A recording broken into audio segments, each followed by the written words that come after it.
Hi friends, in this video we will look at finding 100%, 10%, and 1%, and we're going to do this by dividing by 10.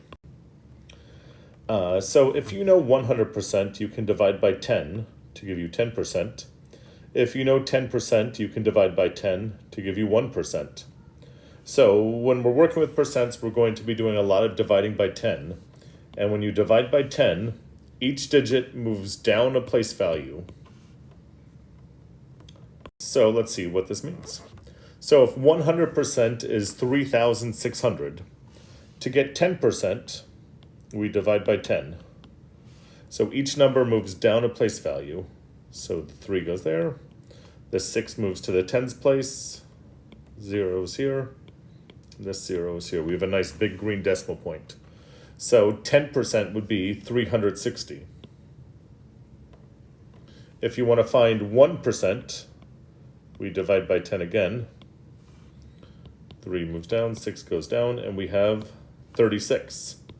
And we could write 0.00, but we don't need that. Now, sometimes finding 50% is useful. 50% is half of 100%. So half of 36 is 18, so 50% would be 1,800.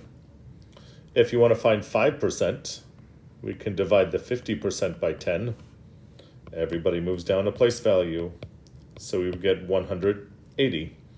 And if you know 10, 1, 50, and 5, you can find lots of other things. Let's try a new number. 100% is 40.6. So 10% is, everybody moves down a place value. 4 would be 4.06.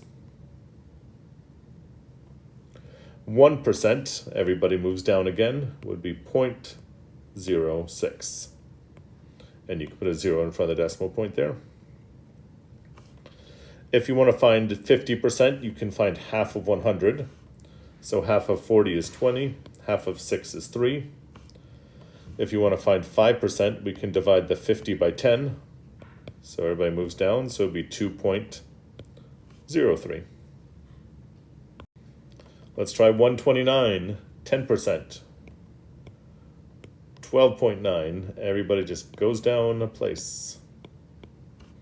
1% would be 1.29. Now on this one, finding 50%, we could do it, but it doesn't end up nice and even, so I'm not even going to worry about that for 129. Once we find that 1%, we can find anything we want. So we could multiply 1.29 times 50. We could multiply 12.9 times 5, but we're not going to worry about it. 580 is your 100%. So your 10% is 58.0, or just 58. Your 1%, everybody moves down again, would be 5.8. 50%, well, we know half of 500 is 250. Half of 80 is 40. So your 50% would be 290. Your 5%, we would divide that by 10, would be 29. So in review, if you can find your 10%, your 1%, your 50, your 5, you can find lots of other things. Excuse me. And this allows you to work with your percents, find anything, and it's really easy to find 10 and 1. Remember, every number just moves down a place value. Please let me know if you have any questions. Thank you very much. Bye.